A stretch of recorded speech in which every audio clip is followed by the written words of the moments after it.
시청자 여러분 안녕하십니까. 뚫어 유뚫어입니다. 오늘은 카푸어에 대해서 한번 알아보겠습니다. 카푸어 미국식 발음 어떻게 되나요? 카푸어. 한국식 발음은요? 카푸어. 천천히 한번 알아보죠. 카푸어.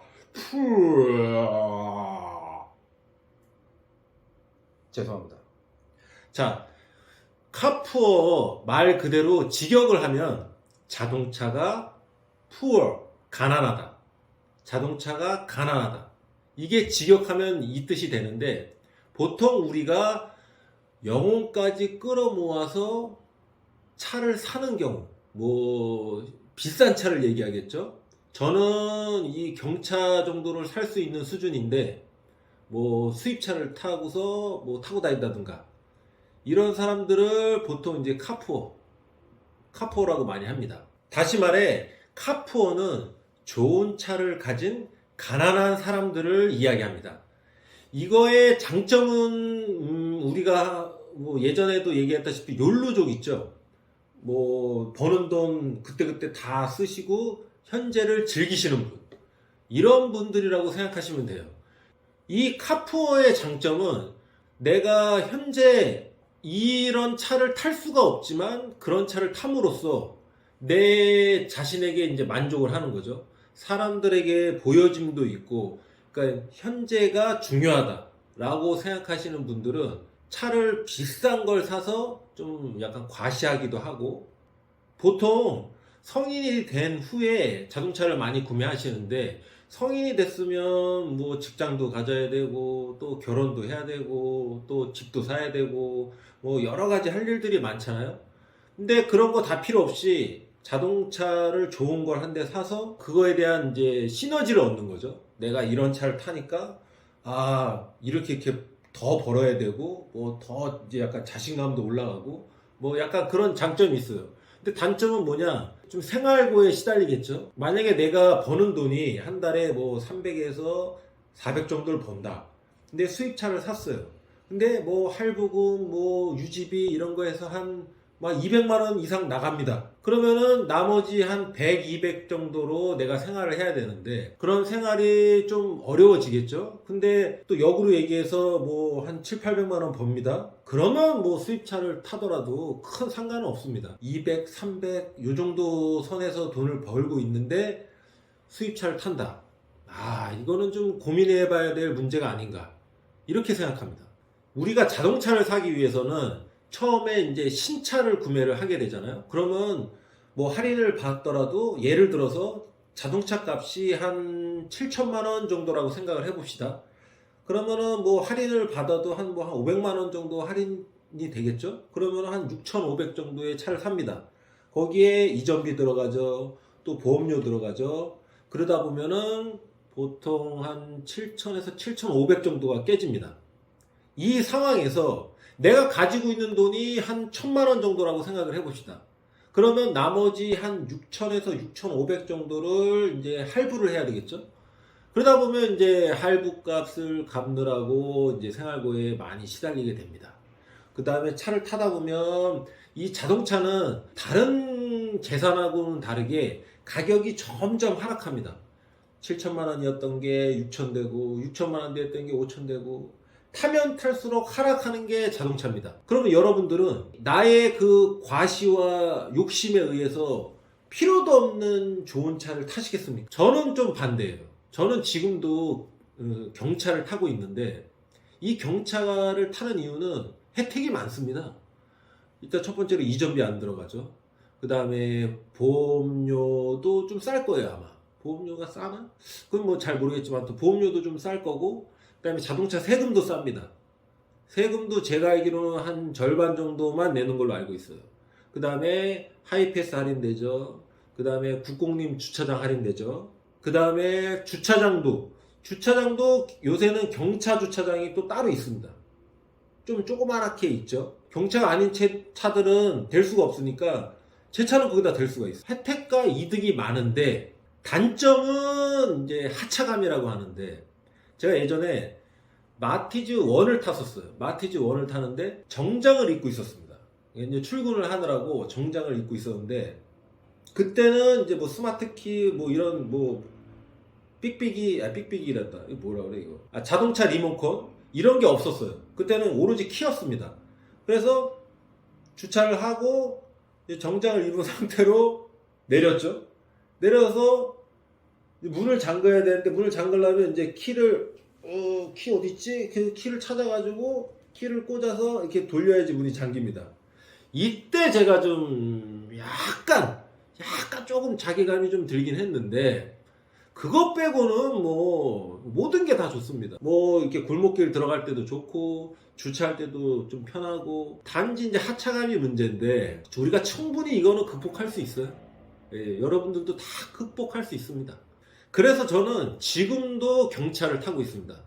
물론 사고가 났을 때 경차가 좀 불리하다. 이거는 뭐냐, 사고가 났을 때 좀 위험성이 좀 높다라는 게 있는데 여러분도 운전을 좀 잘하고 센스가 있게 하다 보면, 과욕하지 않고 하다 보면 여러분도 경차가 충분히 매력적인 차라는 거를 여러분도 느낄 수 있어요. 자, 다시 본론으로 들어가서 이 자동차를 구매할 때 신차 빼고 요새는 이게 중고차를 많이 구매하시잖아요. 중고차를 구매할 때 우리가 들어가는 돈을 한번 생각을 해봅시다. 1,000만원짜리 차를 만약에 산다고 생각을 해보면 이 1,000만원에 그 다음에 중고차 딜러 수수료 들어가죠. 또 매도비 들어가죠. 또 이전비 들어가죠. 만약에 또 여러분들이 돈이 없어서 할부를 하신다. 그럼 캐피탈을 이용하겠죠. 캐피탈을 이용하다 보면 이자가 엄청 세죠. 보통 우리가 흔히 말해서 사채 다음으로 센 게 캐피탈이다. 이렇게 생각을 합니다. 그 정도로 이자율이 세요. 만약에 1,000만원을 할부를 한다 했을 때 이율이 몇 프로인지는 모르겠지만 뭐 한 달에 예를 들어서 뭐 한 30만원씩 낸다고 생각해 봅시다. 30만원씩 뭐 한 6개월 1년 정도 냈어요. 그런데도 원금이 뭐 950만원 뭐 이렇게 남아 있습니다.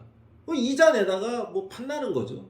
뭐 나중이 되면 뭐 이자가 커지고 원금이 줄어들고 하겠지만 당장 내가 한 1, 2년 붙다 보면 내가 생각한 것보다 원금이 많이 살아있을 때가 많습니다.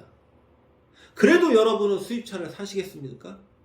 6천만원, 7천만원 되는 차를 사서 타고 다닐 이유가 꼭 있을까요? 물론 초보자분들은 사고가 났을 때 좀 수입차가 안전하다 라는 거는 분명히 있습니다. 내 목숨보다 중요한 건 없으니까요. 그런 장점도 있어요. 장점도 있는데 우리나라 차도 충분히 요새는 예전과 다르게 수입차에 버금가게 나옵니다. 그리고 사고가 크게 안 나려면 크게 뭐 가속을 하거나 뭐 안전하게 운전한다 라고 봤을 때는 정말 크게 사고 날 일은 극히 드물어요.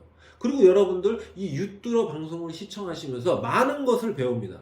이 배움이 있고 또 경험이 쌓이다 보면 충분히 큰 사고는 우리가 극복해 나갈 수 있다. 나도 모르게 자연재해에 의해서 우리가 사고가 나는 확률, 지나가다가 벼락 맞을 확률 극히 드물죠. 그래서 극히 드문 일은 우리가 잠시 접어두고 장점이 많은 이유를 한번 알아보자. 우리나라 차도 충분히 디자인도 이쁘고 자동차도 잘 나오고 내가 혼자 타고 다니는데 굳이 대형차를 타고 다녀야 될 이유가 있을까요? 단지 누군가에 의해서 보여지기 위함, 내가 그 사람에게 좀 잘나 보이게 하기 위함으로써 굳이 수입차, 대형차를 타야 되냐 말이냐 이거죠. 내가 나이가 40이 먹고 50이 먹었을 때는 타도 됩니다. 그만큼 벌어놓은 돈도 있고 그만큼 수익도 충분하죠. 하지만 내 능력이 되지 않는 선에서 내가 각 지금 성인이 돼서 20살, 21살, 22살이 되었는데 그렇게 비싼 차를 탈 이유가 있냔 말이죠. 그렇다고 해서 제가 카푸어 분들을 비난하는 건 아니에요. 뭐 그 사람의 삶이니까. 각자의 삶이 있으니까. 뭐 그 사람의 의견도 존중하지만 분명히 나중에 한 1년, 2년, 3년 흐르다 보면 분명히 돈에 허덕일 수가 있습니다. 수익이 충분하지 못하면 돈에 허덕일 수밖에 없어. 좋은 음식, 한 10,000원짜리, 20,000원짜리 음식을 먹어야 되는데 어느 순간 3,000원, 5,000원짜리를 찾아갑니다. 왜요? 생활고에 휘달리니까. 편의점 가서 도시락 먹어요. 그러면서 수입차를 탑니다. 그러니까 알짜배기가 되지 못한다는 거예요. 우리가 알짜배기가 되기 위해서 아낄 건 아끼고 또 쓸 건 쓰고 그 돈을 재테크에 투자하시든지 아니면 좀 더 모아서 집을 사셔야죠. 집은 부동산이기 때문에 가격 변동이 그렇게 오르면 올랐지 이렇게 떨어지는 일은 뭐 흔치 않습니다. 근데 자동차는 다시 한번 말씀드리지만 타면 탈수록 가격이 하락해요. 7천만 원짜리 차가 5년, 6년 타다 보면 1,000만 원이 될 수도 있고요. 만약에라도 사고가 나게 되면 가격이 뚝 떨어집니다.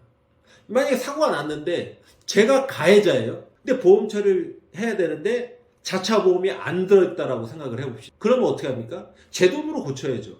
남의 차는 보험 처리를 해주면 되지만 제 차는 제 보험으로 안 되니까 제 돈으로 해야 됩니다. 근데 돈이 없어요? 그럼 어떡합니까? 폐차죠. 폐차해야 됩니다.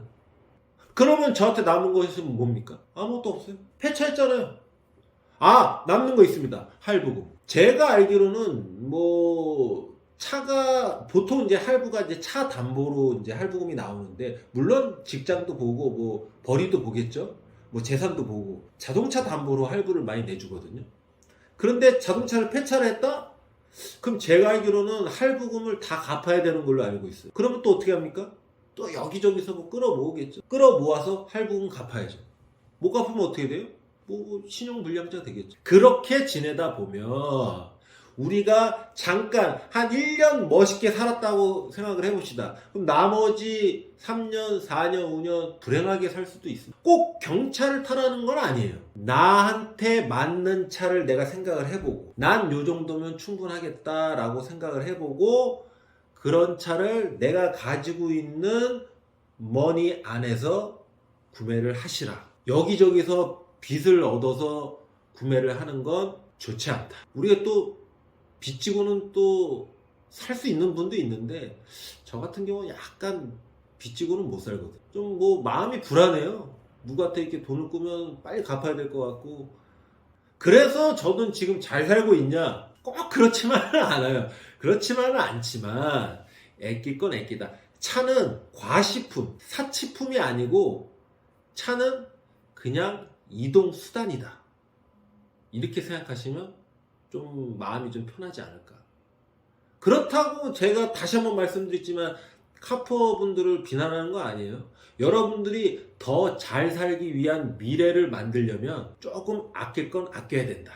그런 말씀을 드리고자 이렇게 제가 지금 떠들고 있습니다. 여러분 오늘 제 얼굴을 좀 많이 보시느라고 좀 고생을 좀 많이 하셨겠지만 이 부분 꼭 우리가 알고 짚고 넘어가야 된다.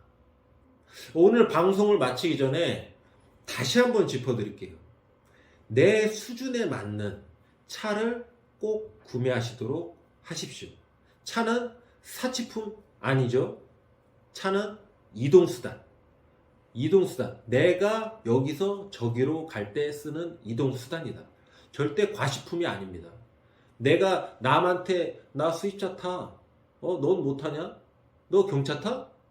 에라이. 이렇게 할 게 아니라는 거죠. 그 경차 타는 사람이 어떻게 따지고 보면 더 부자일 수도 있어요. 사람이 사람을 무시하면 안 되지만 사람이 나보다 좀 아래인 것 같다라고 생각해서 무시하는 건 더 안 되죠. 내가 언제까지 그 위에 있을 수는 없습니다. 요새 대통령 선거 시즌이죠. 대통령이 어떻게 따지고 보면 맨 위죠. 우리나라의 입장에서는. 그렇다고 국민을 무시합니까? 우리 국민들이 얼마나 그 국민들이 있으니까 제가 있는 거예요. 제가 아니라 대통령이 있는 거죠. 그러니까 내가 윗사람이라고 해서 아랫사람을 무시할 건 아니고 아랫사람이라고 해가지고 또 윗사람을 또 좀 그 뭐라 그러죠? 그 윗사람 그거 무시한다가 아니라 약간 싸가지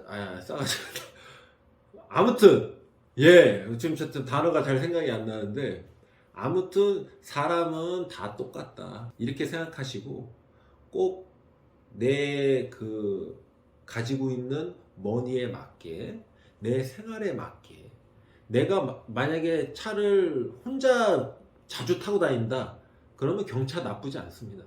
근데 내가 좀 사람을 좀 많이 태워야 됩니다. 그러면 뭐 준중형, 뭐 심지어는 뭐 중형차, 뭐 괜찮습니다. 굳이 뭐 대형차 이상급은 뭐 좀 나이가 좀 먹고 좀 여유롭거나, 아니면 내가 지금 20살인데 연봉이 뭐 한 1억 이상 돼요. 그러면 뭐 타도 굳이 상관은 없죠. 근데 200만 원 이렇게 버는데 수입차를 타는 건 조금 아니지 않나? 뭐 이렇게 생각하는 바입니다. 자, 여러분, 오늘 진짜 수고 많으셨고요. 꼭 다시 한번 짚어보시고 생각해 보시고 결정하시길 바라겠습니다. 자, 다음에 다시 만나요. 뚜렷!